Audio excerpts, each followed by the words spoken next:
Good afternoon to you all. Today, BTC, abbreviated for Bhutan Tech Community, would like to start off with our first practical session on JavaScript online class. Last week, we had a brief session by our community lead who shared to you all about what this course is going to be about and what will we be covering up. So let's not waste our time and get started. The Bhutan Tech Community will introduce Online JavaScript class part 1. There will be 4 parts in total in which we'll cover up all the JavaScript portions that will help you in programming. So the content of today's class will be basics, operators, and we'll be talking about conditional statements and loops. So first, going on, we'll give a brief intro. So JavaScript is a lightweight and interpreted programming language. It is designed for creating network-centric applications. We basically go for websites which have functionalities, not going for the static web pages, but for dynamic web pages and all. So it is complementary. JavaScript actually is complementary to and integrated with Java. It does not mean JavaScript is from Java, but it is integrated with Java. So functionalities all come from have a similarity to that of Java.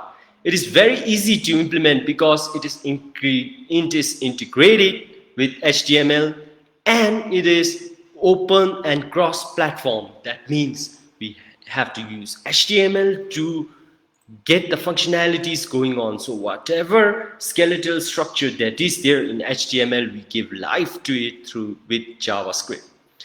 So next on, we will be talking about versions of JavaScript.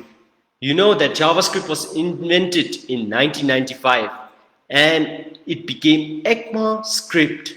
That means it became ECMA standard in 1997 and it is officially known as ECMAScript, or in short we say it as ES.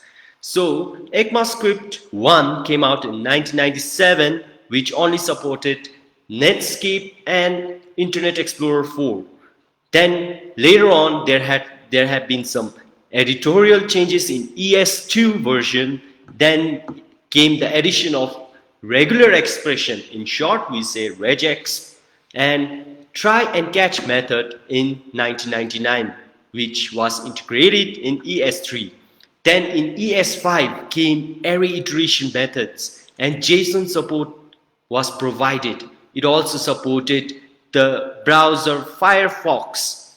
Then in 2015 we had ES6, which revolutionized the whole concept of variable naming and all.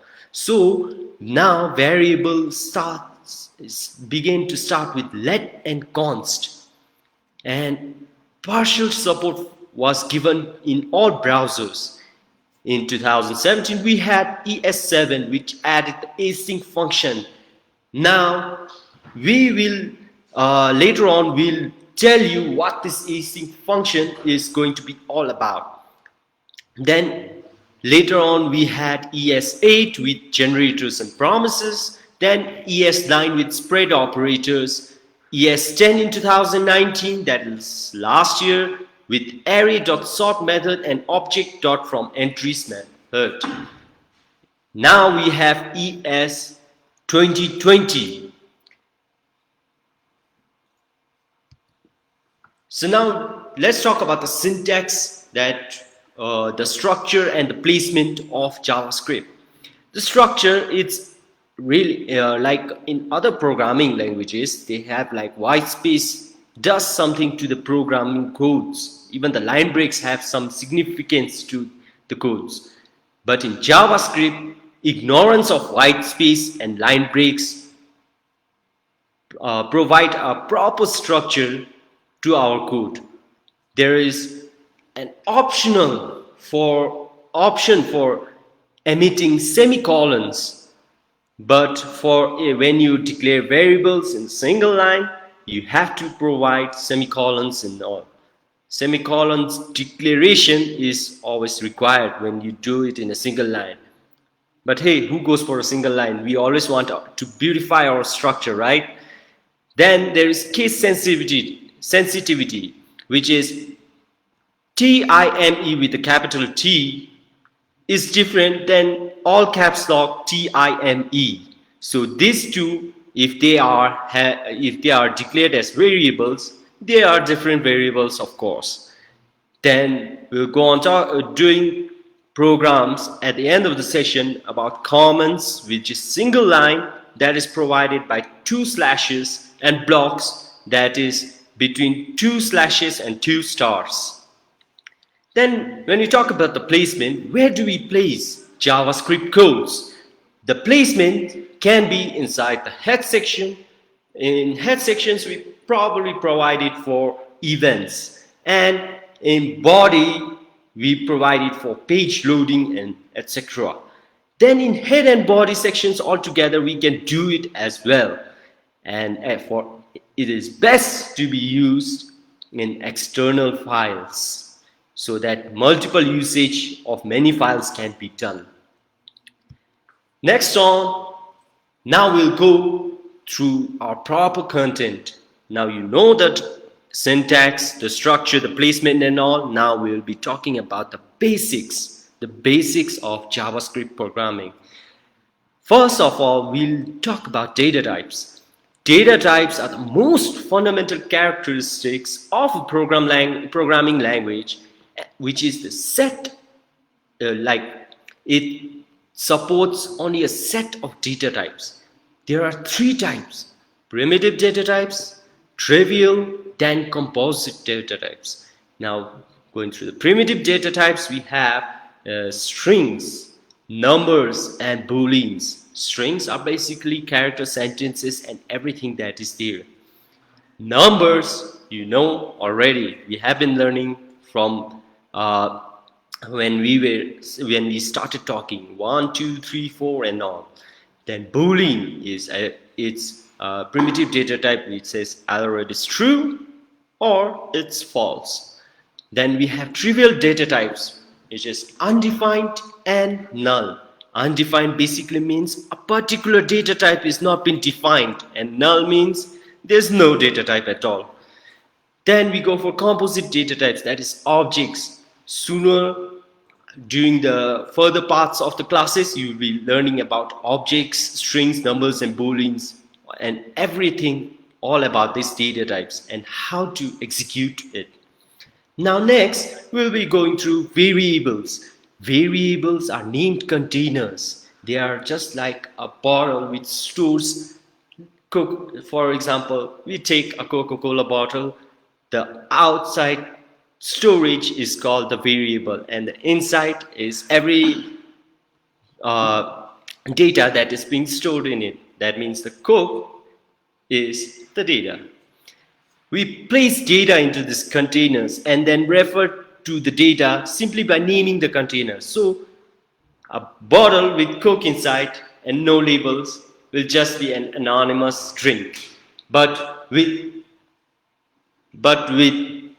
the label Coca-Cola, it is being named, and then we know that the inside content is Coca-Cola.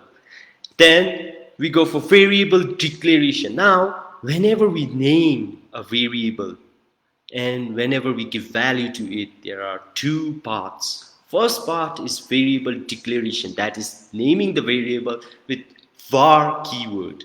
So example, I have given it here, var name and var section. You see, I have provided semicolon in both of them since it's a single line. Or what you can do is while declaring a variable, we can name var name, comma, and then section. So 2 variables have been declared here. Now after that, we just don't simply keep it like that. It just becomes an empty container. So we have variable initialization, which is storing a value in the variable. So the example I have provided is var name equals to karma. I know a karma might be watching this video and thinking, why my name is being used? Sorry for that. or we can first declare the variable by typing var name and then initialize it by just writing name equal to karma. Now variables also have scope. They have a scope. That means in a particular, if I give you an example, someone named Karma is standing right in front of you and a Karma is inside a room right beside you. So when you call Karma, obviously the one outside will hear it, right? But when you have like a specific name, the one outside is Karma Wongdi and the one inside is Karma Funso, and then if you go and knock, that is calling a variable from the inside. That is, if you go and knock and call Karma Funso come here, then he will come here. Not Karma Wongdi will not come to you. So variable scope is just same like that.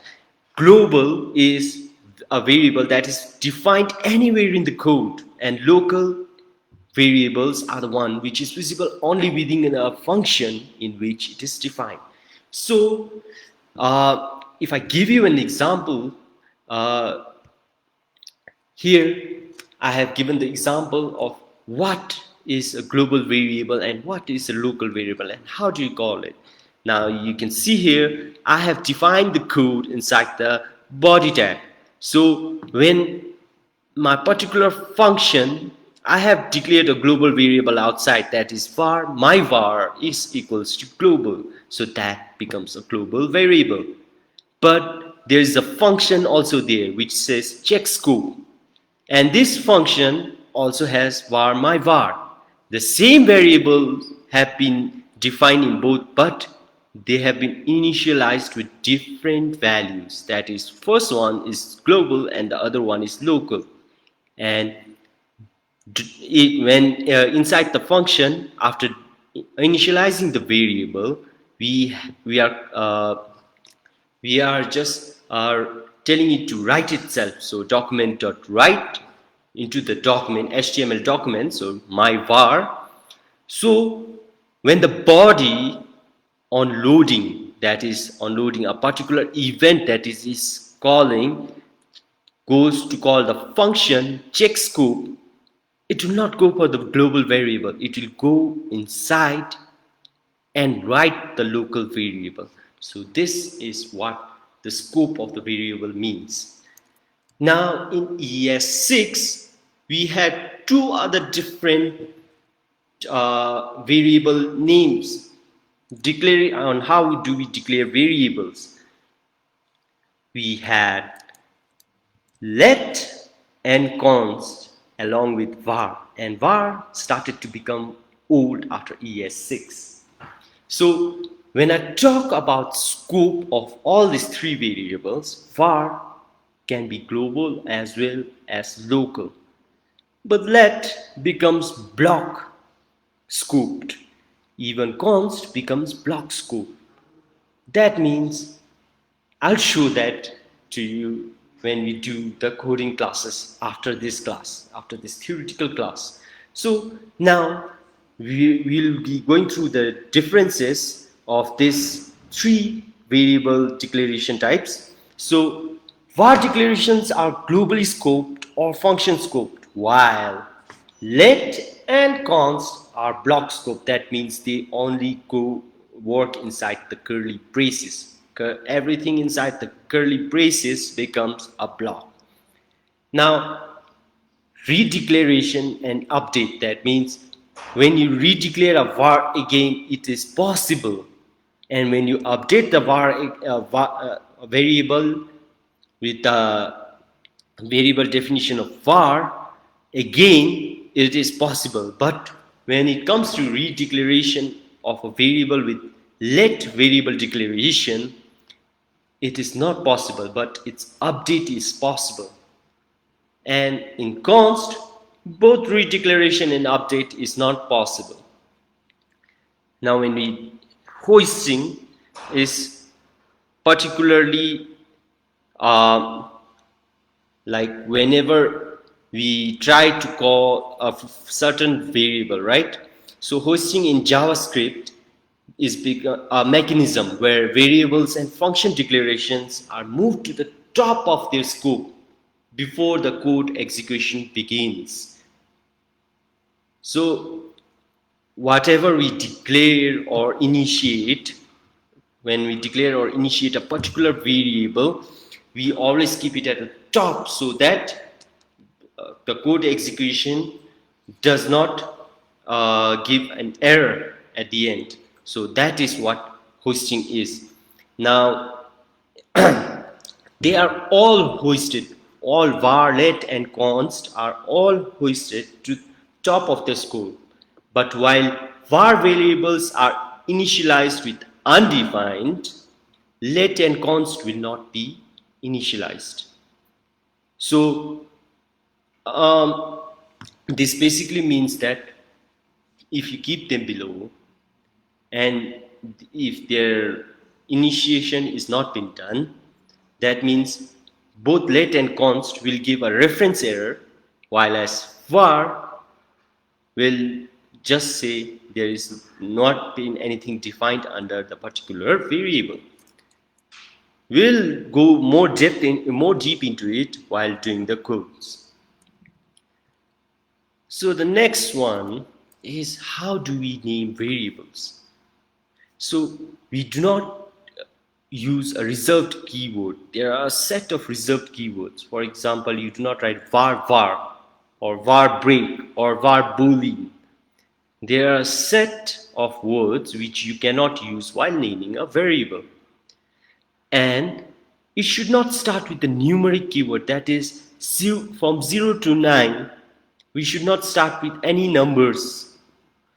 We can start with alphabets, either small letter or capital letter, or with an underscore, that is a simple under dash. So I have given an example here. 1, 2, 3 test is an invalid way of naming a variable, whereas underscore 1, 2, 3 test will be valid. Case sensitivity is very important while naming a variables. I mean, all small test and a caps test are two different variables. I talked about it earlier and I've shown it to you. Now we'll come to operators. Now when operators, you might have come through it, but you might not know a lot about it. So here I have given an example. 4 plus 5 equals 9. Here 4 and 5 become the operands and the plus sign is the operator.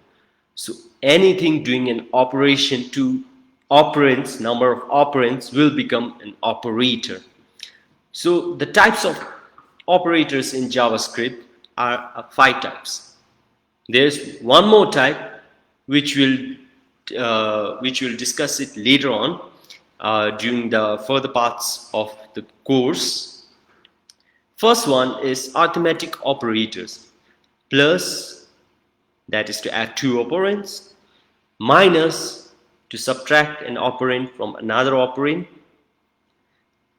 Multiply, to get the product of 2 operands.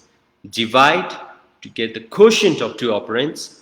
Modulus, to get a remainder of the operands. Plus plus basically means increment. And minus minus means decrement. That means plus plus will add 1 to the operand and then give its answer result. Minus minus will subtract 1 from the operand and give the result. Then we have comparison operators, that is equal to, which basically means equals. So A equals B, but what has A and what has B is not been defined right now. Then another one is not equal to. Exclamation mark equal to means not equal to. Then we have greater than, smaller than, greater than or equal to, and smaller than or equal to. These are the comparison operators. Now we have logical operators. Logical basically means and. A particular and function, and for ampersand gives and, A and B. We say A and B. Then we have two straight lines, which basically means or, and the one exclamation marks, which means not. Then we have assignment operators, that is equal to, plus equal to basically means A plus equal to B will mean A plus B equal to a particular product, particular result. Then minus equal to A minus B equal to something. Then multiply equal to, then we have divide and equal to, then modulus and equal to. We'll go through the practical explanation later on. I'm just giving the theoretical lessons right now. And we have the miscellaneous operator. First one is the conditional operator, where question mark and colon. So a particular condition says A plus B equal to 6. If it is true, then we have a question mark. Then if it is true, we get a particular true statement. Then if it is false, we get after the colon we have a particular false statement. Then we have the type of operator, which gives the data type of a particular variable. Now next on we have conditional statements. Conditional statements have been introduced in every programming. They are to adopt one out of the given set of options. So they allow your program to make correct decisions and perform the right actions. Suppose I have a condition where I say if a variable a is less than or equal to 27, what should I execute? And if it is not, what should be the execution? So it's similar like that. It is actually, we have different actions based on different conditions. Now the if statement is the fundamental control statement of JavaScript, which allows it to make decisions and execute statements correctly. I've given the statement here where it says if a particular expression is true, what statement should be executed? That should be given in a curly braces. If the expression is true, what is the statement to be executed? A flow diagram also gives the proper explanation, where you see it here that a particular expression is being set to a condition. If the condition is true, a conditional code is to be executed, and if the condition is false, there is no execution at all. The next one is if else. If a particular statement is correct, else if it is wrong, what should be executed? So this is what the syntax says here. If expression is true, statements to be executed if expression is true, and else statement to be executed if expression is false. Now when we have like when we have to make number of when we have to have number of conditions and we need to make a correct decision, what is to be used? We use if, else if, else if, else if, and then else. So there can be number of this statement, so we name it as if else if statement. So the syntax is given there. If expression 1 is true, what is to be executed? What statement is to be executed? Else if, let's try with expression 2. What is to be executed if expression 2 is true? Else if, why not go for expression 3 and state what is to be executed?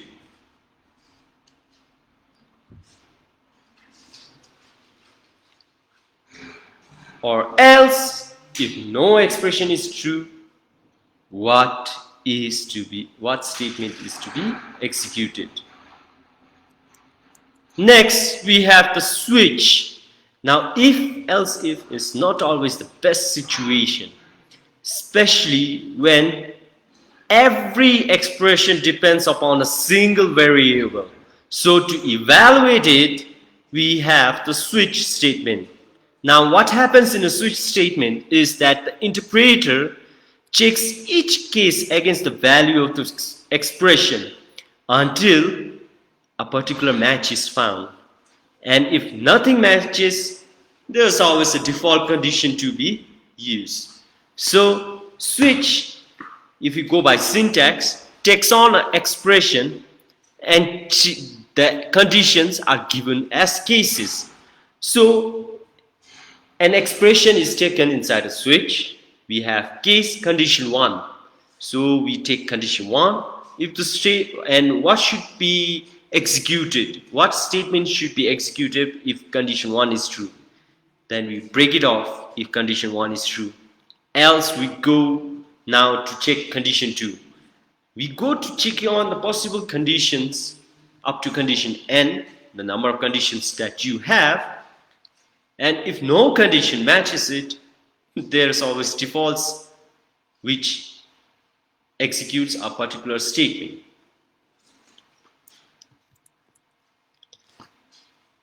We have discussed about basics, operators, and conditional statements, right? To check different conditions based different expressions to execute different statements. Now we'll go on where we have this process of saying not try codes. Sometimes what happens is we have a particular set of numbers, we execute it again and again and again and again. You don't have to write a huge number of codes. In this situation, you need to perform an action over and over again, we use loop statements so that we reduce the number of lines and it reduces your file size. Believe me, it really reduces your file size. So in loops, we have 3 different loops, that is while loop, do while loop, and for loop. So first we'll go through while loop. It will execute a statement or a block of codes repeatedly as long as your expression is true. So once the expression of when your expression becomes false, the loop terminates automatically. So the syntax is while your expression, give it your expression, any expression you want, and then inside the block we have the statement to be executed until the expression is false. So I have given a flow diagram over here where the condition goes on to the, if the condition is true, it will execute the code block again and go back to the condition. Again it checks if the condition is true, again it goes back to the condition until and unless if the condition becomes false, it terminates itself. The next one we have is do while loop, similar to while loop except it checks, except the condition check happens at the end of the loop. So first we execute the statement, do the statement to be executed, then we have the expression to be checked. So first the code blocks goes in to check, first it executes itself, then it checks the condition. If it's true, it goes again back to executing itself, and until it executes itself until and unless it is the condition has been fulfilled. So in do while and while loop there's a difference. While loop checks the condition first, so if the condition is false it will terminate itself, but do while loop always has one execution, at least one execution is there. Now the for loop is the most compact form of looping. It has three parts where it goes on to initialize the loop, where we initialize our counter value. So where do we start? And then after that it goes on to test the condition if it is true or not. Then only if it is true it will execute itself and then come out of the loop. Then it increases its counter, the first counter that you had initialized. So it increases it and checks again if it is true or not. Until and unless it is false, it keeps on doing the same three steps again and again. So the for loops syntax, I provided it here. First we initialize it, initialization happens, then we have the test condition, and then the iteration statement, and we have the execution if the test condition is true. So inside for loop we also have another thing, we call it the for in loop. When we have objects with properties for the loop to use, we use the for in loop. We'll go through it later on when we do the code execution, when we do the coding classes after this particular class.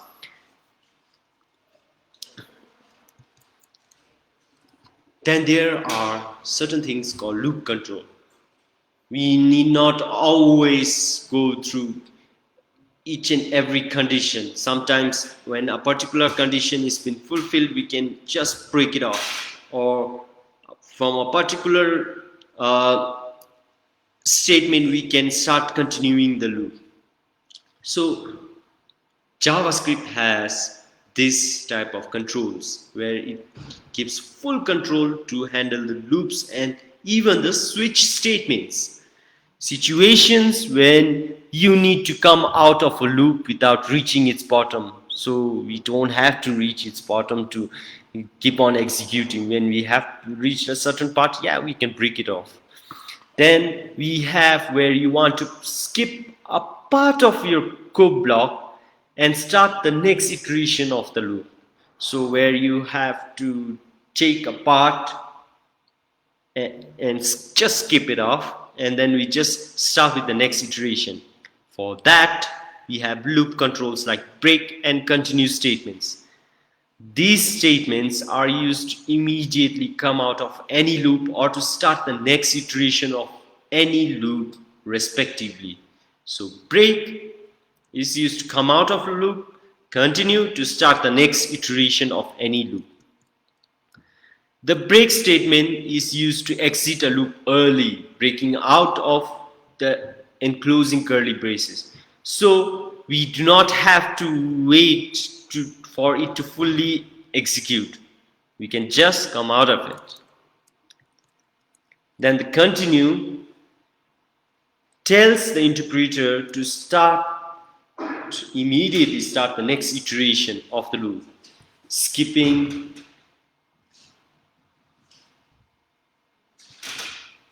the remaining of the code block. When a continue statement is encountered, the program flow moves to the loop to check expressions immediately, and if condition still remains true, then it starts the next iteration. Otherwise, the control immediately comes out of the loop. Then we have labels to control the flow. We use labels. Labels are basically identifiers followed by a colon applied to a statement or a code block. So it can be used with break and continue so that control of the flow is more precise. But note this one. It is very important. I have seen it everywhere. Line breaks are not allowed between the continue or break statement and its label name. So the exception of line break in JavaScript does not happen in this particular part. Also, there should not be any other statement. So if any other statement comes between a label name and an associated loop, uh, it has some errors over there. So your labels will not be a label after if there's a statement between between the loop and the label name. Now, our procedure, we have explained it to you earlier. We have 20 minutes of Saturday theory classes, which I think I've covered it. Now, next we have coding classes for 30 minutes. I'll not take that much time. I'll try to explain as smoothly as possible. Then we have 10 minutes where we have the question and answers, where we take our five best questions. And by the end of this class, I'll give you an assignment. And if you complete the assignment and have your codes very well executed, very well written, I will I will have a surprise for you at the end of this class. So please bear with me till the end of this class. So now we'll move on. But before that, let me tell you a famous quote that has been going around. It is a rule that Maxwell Gladstone used it. So the 10,000 hours rule.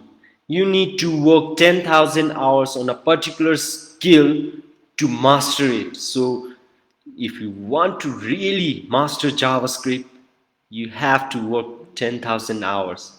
And apart from your time, from your sleeping time, eating hours, and your breaks and all, I tell you, this is only 2 to 3 years of your time. If you can master JavaScript, there are millions of jobs around the world where everyone will require your skill. So please try to put your own effort into mastering the skill. I know some of you really want to do it. So now, moving on to the code execution. We will start with the coding classes now. So, at the first off, as you can see here, we have the JavaScript, we have the HTML page, HTML code that is being executed.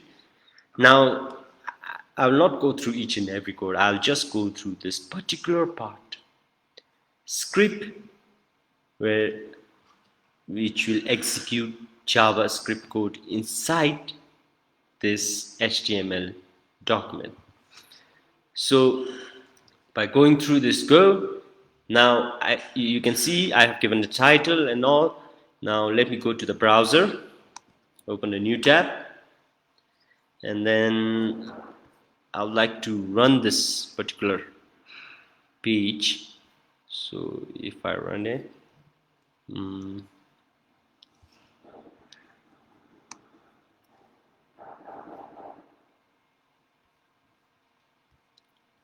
a second.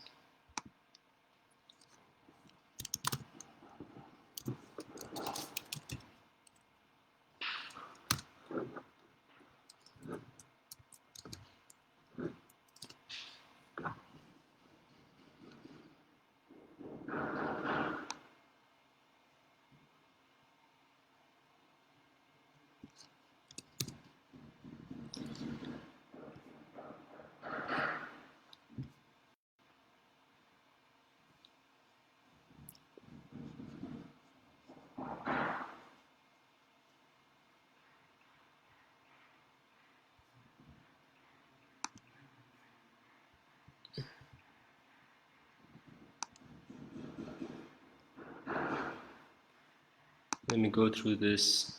I have already coded it here.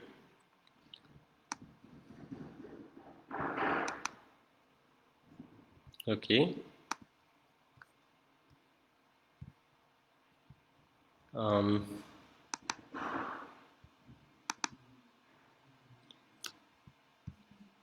Let me open it in Chrome actually.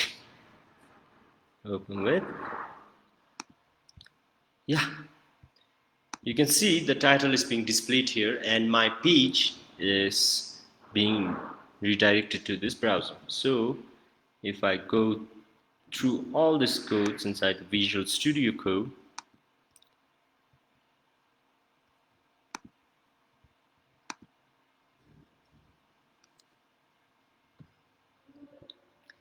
here's my index which is being displayed out there, and here's my script. So I have used the source for this particular script, which is src equals to script.js. So it is taking in this script. So yeah, I've told you where to have where we can place it. We can place it anywhere we want. We can place it with the body, inside the body. We can place it in the head. Right now we are using the external file, that is a different file for JavaScript and a different file for the HTML doc. So now I will show you how we can execute particular things. Now, the basic syntax for JavaScript, if we execute it here in OR itself, we'll go with, I have to get the source out if it is, so we have this, okay, we'll basically go with the external only. So when we write document dot write and give hello world and save it,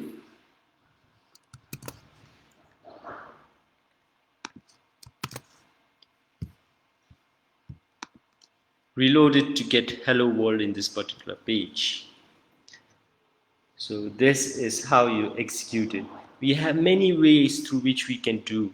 We can give an ID here in a body to particular p tag, give it an ID attribute with, and then we can execute, we can manipulate the DOM element by writing element by ID, and then we can actually execute the same thing, particular thing. But since we don't have that much time, I only have 30 minutes, which now I took around 2 to 3 minutes. Now let's go on with the other things. Next we'll go with where we do not need semicolons. You can see here var1 is equal to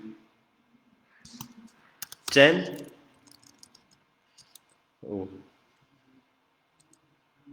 Var A is equals to 10, var B is equals to 20. Now you see here, there's no error that is being noted here. Errors are usually given by the underlined red parts and all. So without any semicolons, we can name the variables, we can execute codes, but be reminded it should not fall on the same line. So if it falls on the same line, what happens is you can see the error right over there. And if we use a semicolon, boom, the error is being gone. Now what we can also do, I have said it earlier, two variable names, two variable definitions. You can see it here, right? Two variable definitions separated by a comma. Now I can initialize it.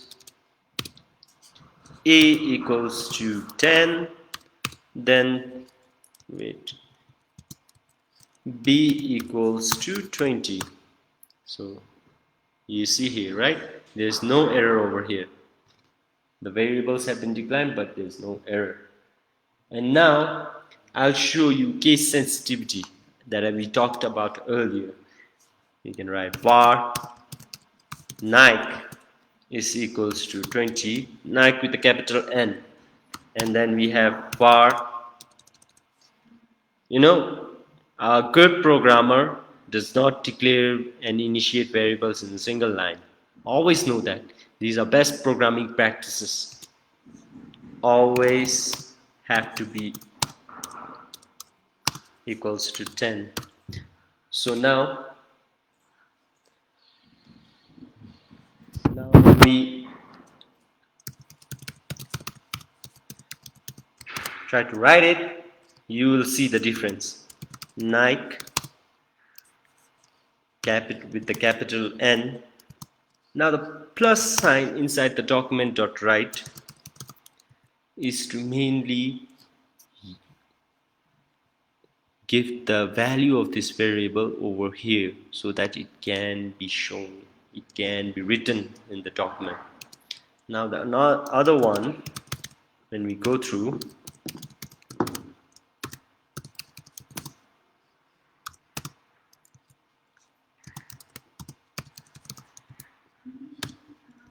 now when we save it,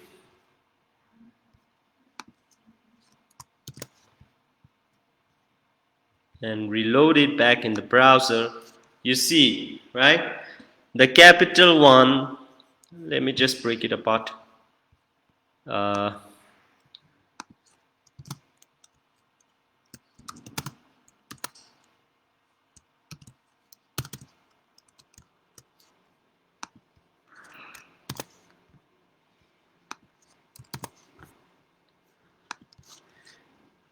The capital N has the value of 20 and the small letter n has the value of 10.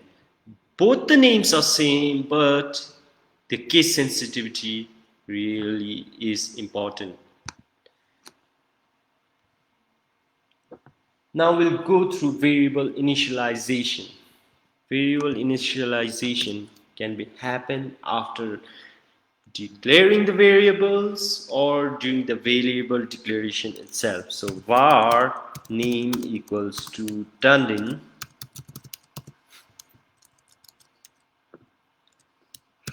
my friend Dundin, obviously, and this is variable declaration and initialization at the same time. Now variable definition at first for money, then I'll show you how much money Dundin has by declaring it, and by initializing it. I'll probably say 200 right now in his pocket. So this is how we can go with variable initialization and variable declaration. Next, let us go through a particular one. You know about the scopes, right? I explained to you earlier in the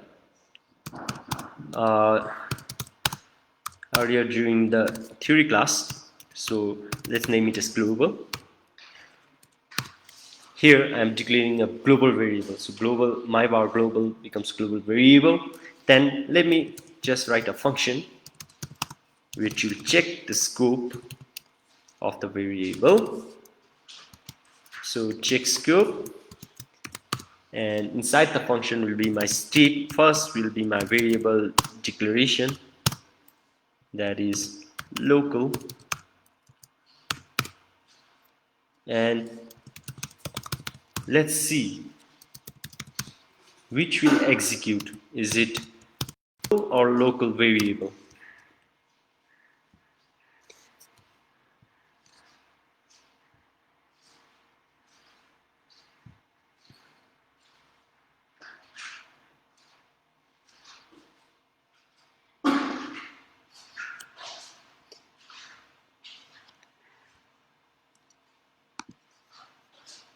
Let's define this inside the body.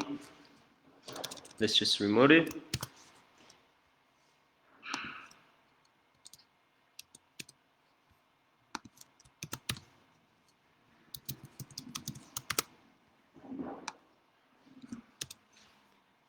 And in the body, on loading, we will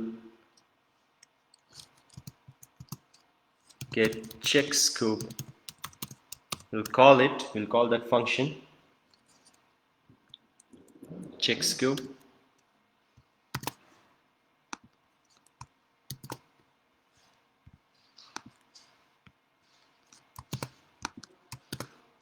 And let's just see over here. Yeah, you see it here. Local has been called. Outside though there is a global variable being declared, but inside there's a local variable being called. And now let's move on. We'll just revert it back to how it was so that we can go on.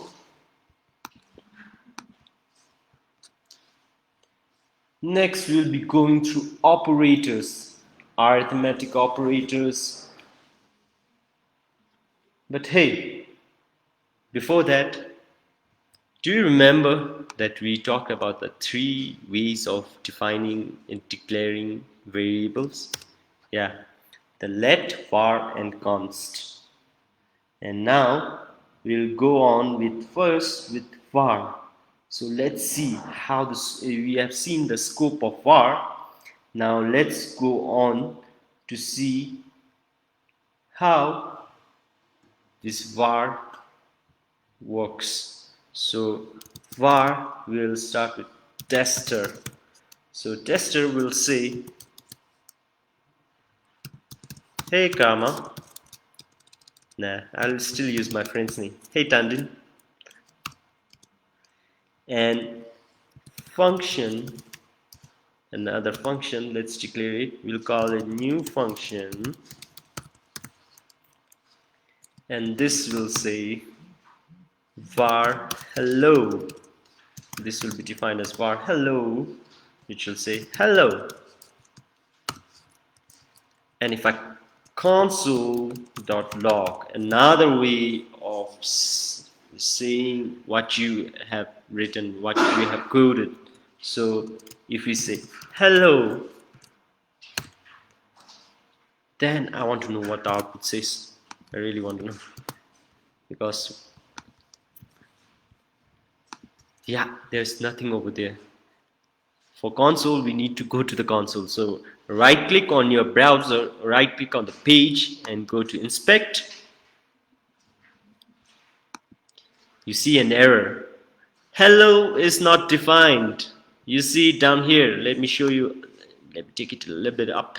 Hello is not defined. So this is how a var error happens after the initiation. Another one, we go for, yeah, it can be like declared again and again. I can declare var tester, but still nothing. Say hello instead. And you see there's no error actually here.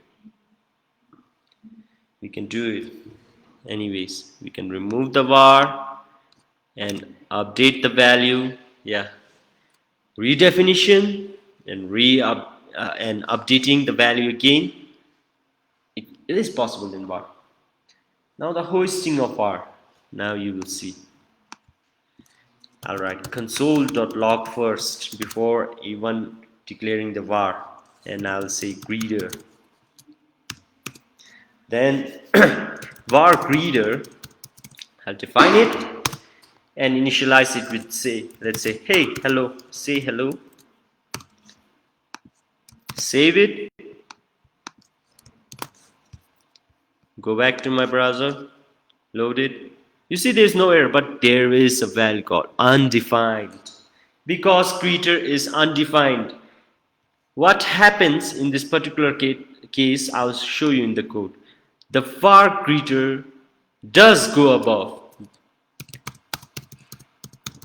It goes above. Greeter is there, but it does not get initialized. Initialization happens only after the variable has been called, because we cannot do anything in this case.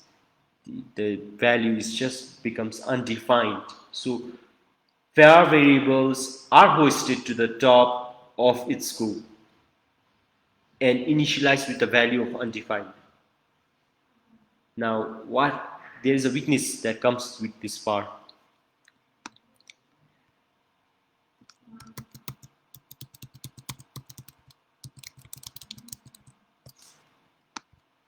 I said bar tester to tell, say hi to Tandin, hey Tandin. Then I try bar times will be equal to 4. Now if times is greater than 3, we are using an if statement here. Var greater is will say var not greater. I have been using greater, that's why I'm well used with this greater. Var greater will say hello instead. So when we say hello instead and log it,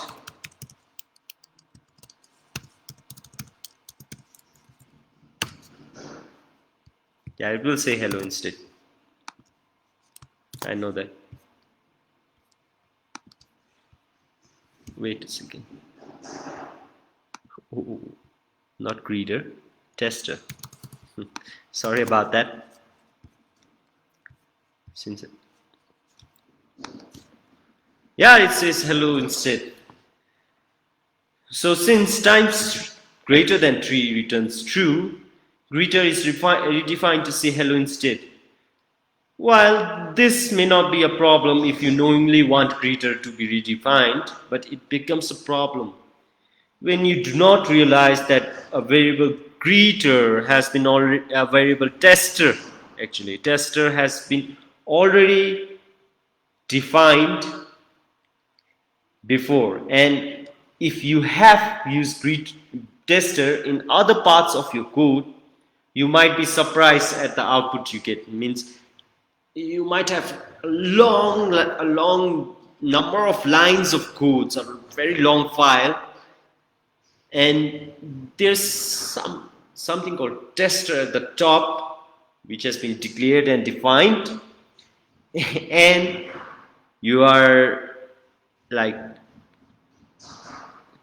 giving us condition where it says particular same situation where you have like, let's say you don't see tester, right?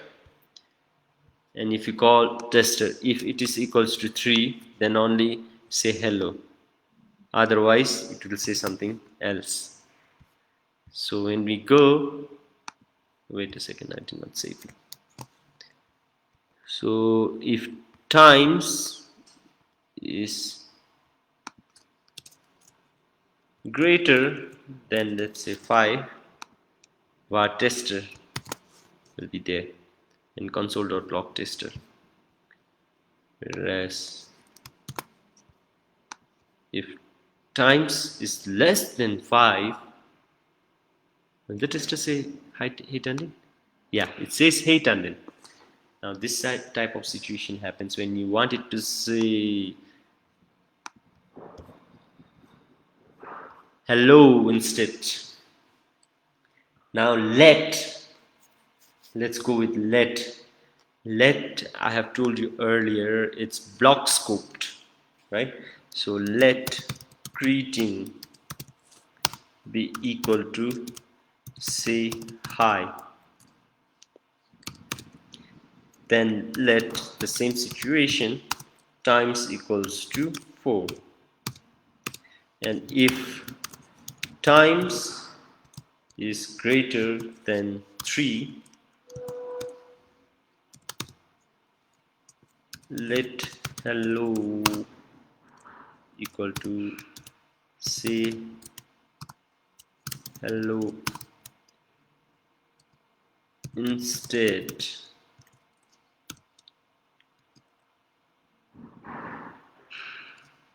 Console.log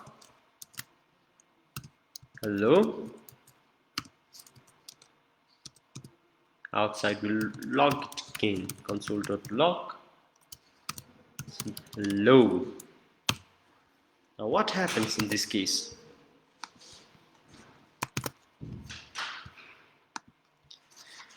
You see, hello is not defined, it is block scoped. Though the first console.log is being executed, it said say hello instead.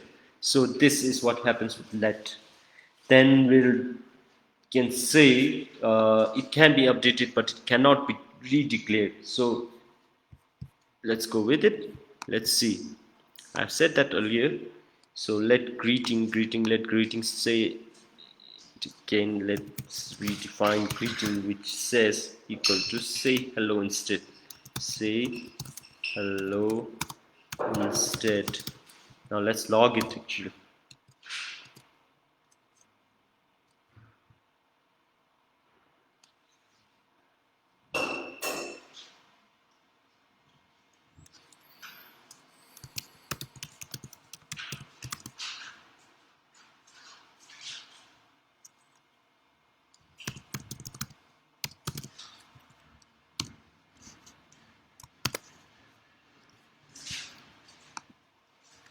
You see, identifier greeting has already been declared. We cannot redeclare it, but we can update it. So let's just go back, run it again, say hello instead. Yeah, we can update it, but it does not happen in const. We cannot do it in any ways. Let's say first we'll go with const, save it. Identifier greeting has been declared. Now if I take the bottom const out, const stands for constant, if you want to say. Assignment to constant variable. Now you see how this works, right?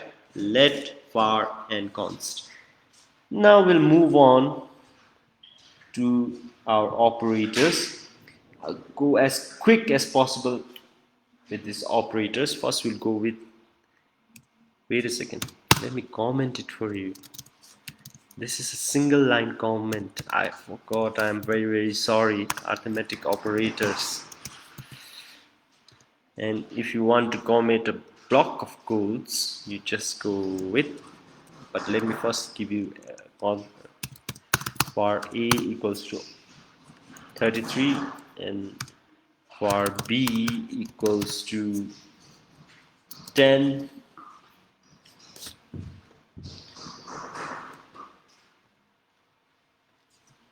Then we go with document dot write. What will it do? A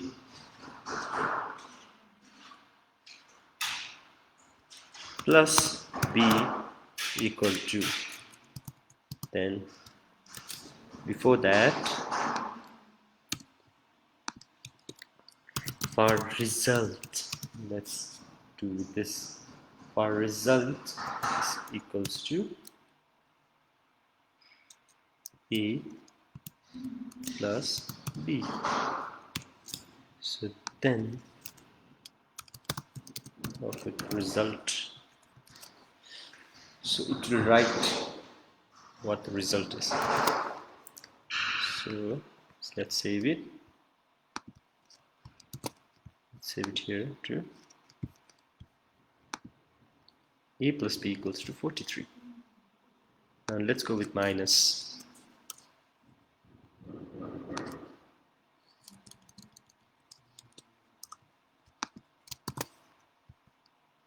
Save it. A minus b equals to 23. Multiply it. Save it. Go back to the browser. 330, 33 times 10. Divide it. Go back to the browser. 3.3. Then I have a modulus.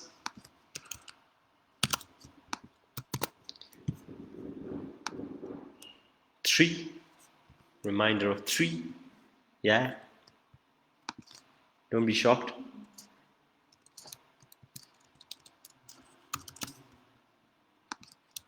Go with the increment.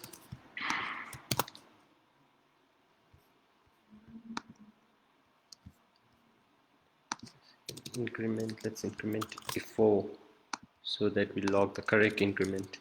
Added 1. 34. Decrement it.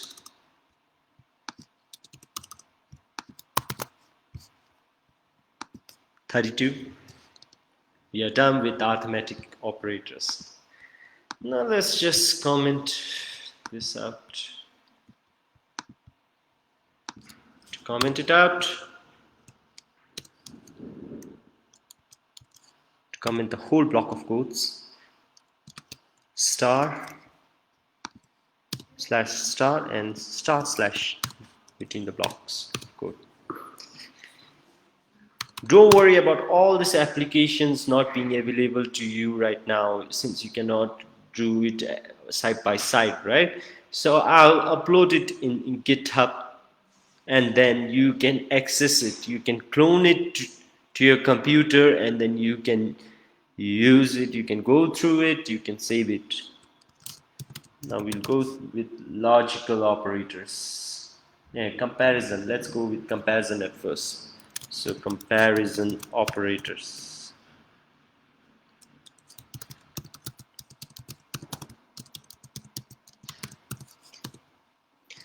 Now we'll have var a equals to 10, then var b equals to 20. Then we'll have var result is equals to is a equal to b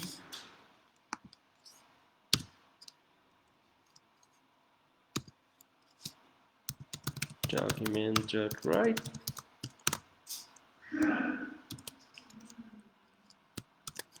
a equal to b. Let's look the answer right.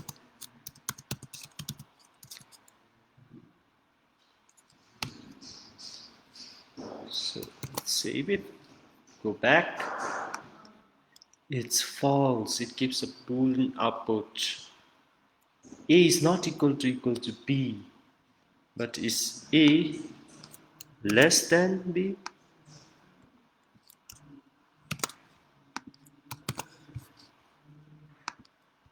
It's true. Less than or equal to, less than or equal to, still true. Then we have greater than or equal to.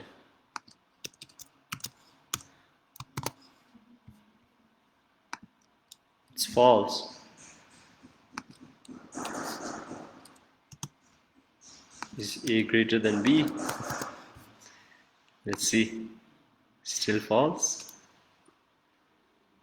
So these are all with comparison operators. We'll comment it.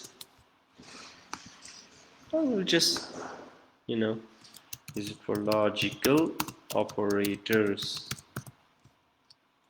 Now logical operators, let's give it a value of true, and let's give b the value of false, and then we'll have a and b. So this a and b,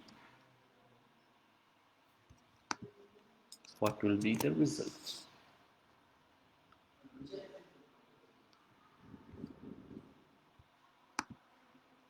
It's false. True and false. It's false. A or B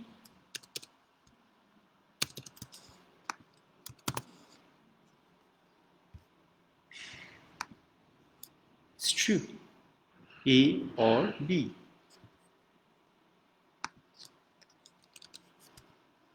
Now since we know the value of this, let's apply with not. What will happen with not?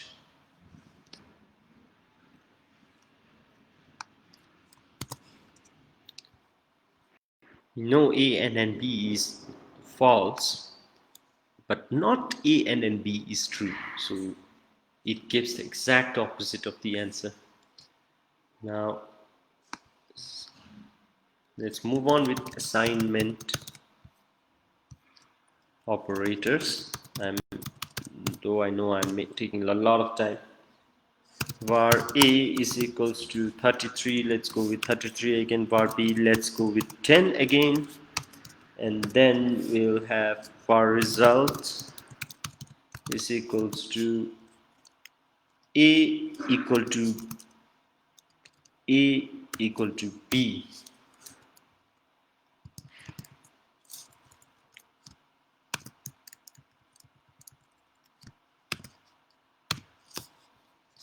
Then we'll just document dot write it up.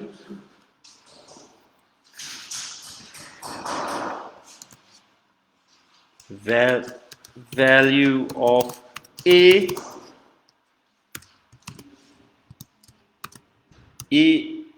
equal to B,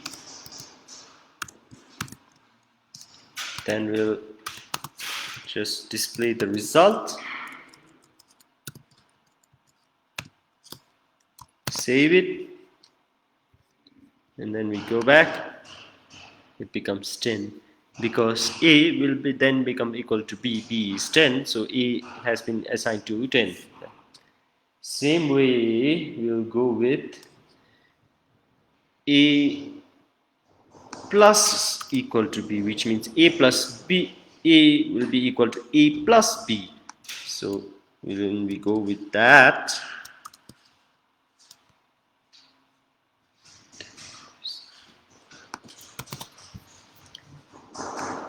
so you know others how now A has been assigned to a value of A plus. Now if I try to log it, console.log, after it has been assigned, so it has been initialized. So if I log it again, it's 43. So A's value becomes 43. The same way we have for minus and all. Now we'll go directly to, we know all others, right? So we'll go directly to miscellaneous operators. So miscellaneous operators, let's just change the value 10 and let's give it to 20. Then we'll show you how the conditional operators work. So var result will be equal to A greater than B. If it is true, so the question mark, if it is true, show 100, or if it is false, show 200, right? So we'll go on with the same thing, copy it, paste it here.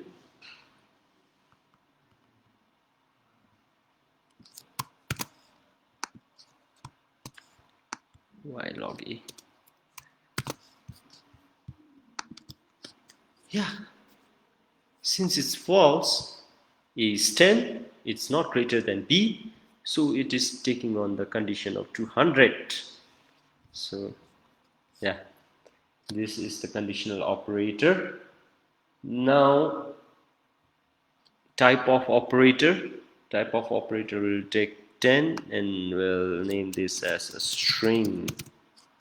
So result is, let's see, type of B is equal to, if it is a string, then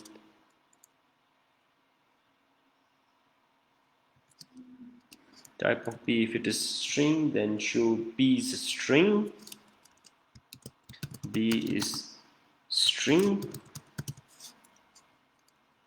otherwise tell that B is a number, B is numeric number. Then we log the results.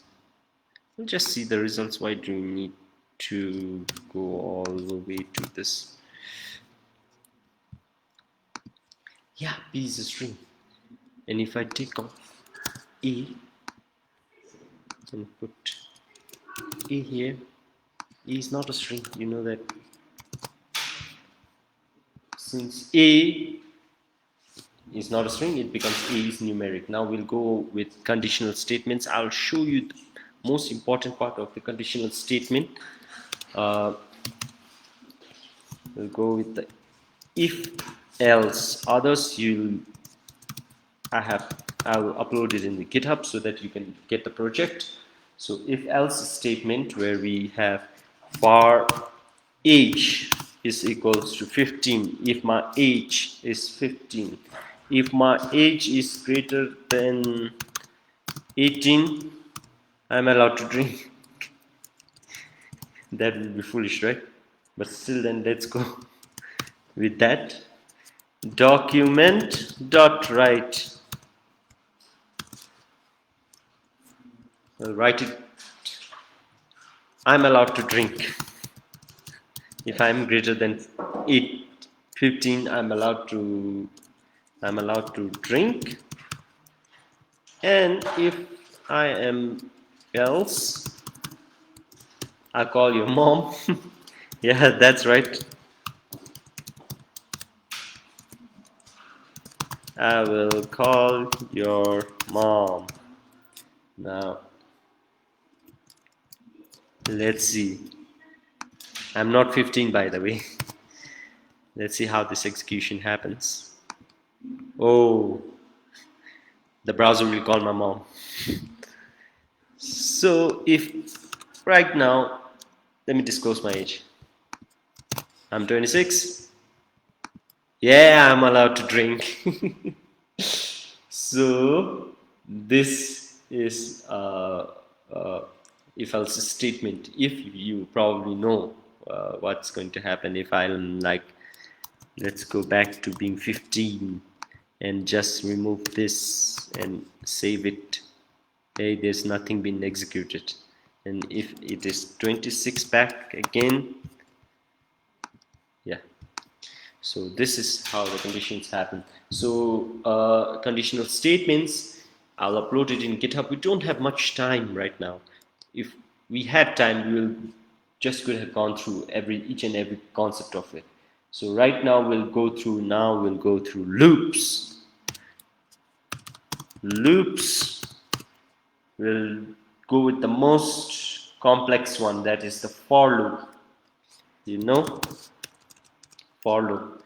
So I'll just define a variable,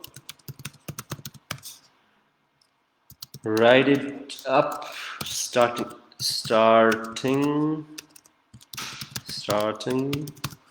loop,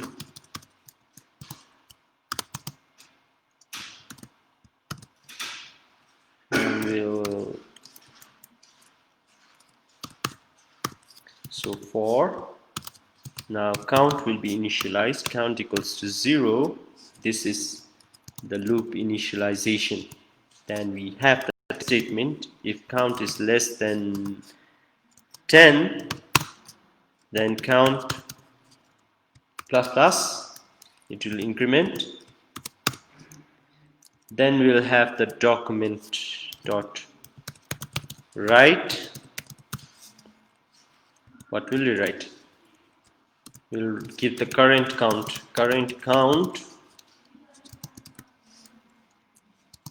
plus, and then we'll get the count, right? Oh, I have too many lines, right? So we can just break it off right here. When we when we save this, after the loop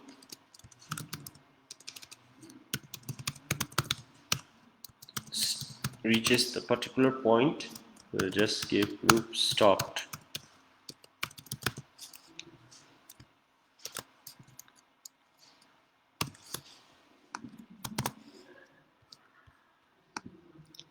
See, It's counting from 0, 1, 2, 3, 4, 5, 6 till 9. Since it's reached 10, it's not greater than 10, so the loop stops. So this is how for loops will execute. And others, I'll provide it to you. Other materials, I'll provide it to you. Since my time is more than over, I'll take on at least 2 questions. So anybody having questions can just tell me.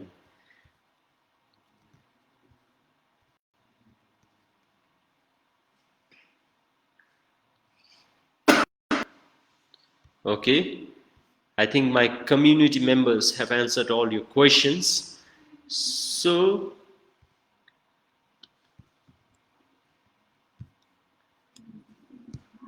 now let's just summarize it.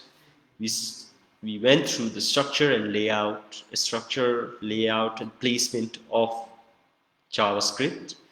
Then we talked about commenting, syntax, and all of the possible before the basics. In the basics, we learned about data types, variables, and variable scopes, and variable naming rules. Then we went through operators where we talked about arithmetic operators. We went through comparison operators, logical operators, miscellaneous operators. We went through conditional statements where we did the if else, if, and switch statement. And then in loops, we did for while loops, do while loops, and then we had for loops, and then we also had like for inside of the for loop. Then we went through loop controls where we talked about break and continue. Sorry I could not cover everything in the practical session. I just gave you the brief way of coding and taught you some few things on this coding, few basic things of like coding and all. I gave you the practical lessons, and now later on I'll provide you in the same community page. We'll provide you with the GitHub link. We'll also provide you with the YouTube session link where the full video will be uploaded. So I'll be giving the full tutorial part by part, and we'll go more in depth of it, and I know you will really enjoy it. So thank you, and do visit us next week. Do visit our community next week, Bhutan Tech community, for more. Next week we'll talk about more about functions, objects, events, and all. So thank you for viewing, for having us, and then thank you for viewing our channel, our live session. I hope that we'll see you next Saturday.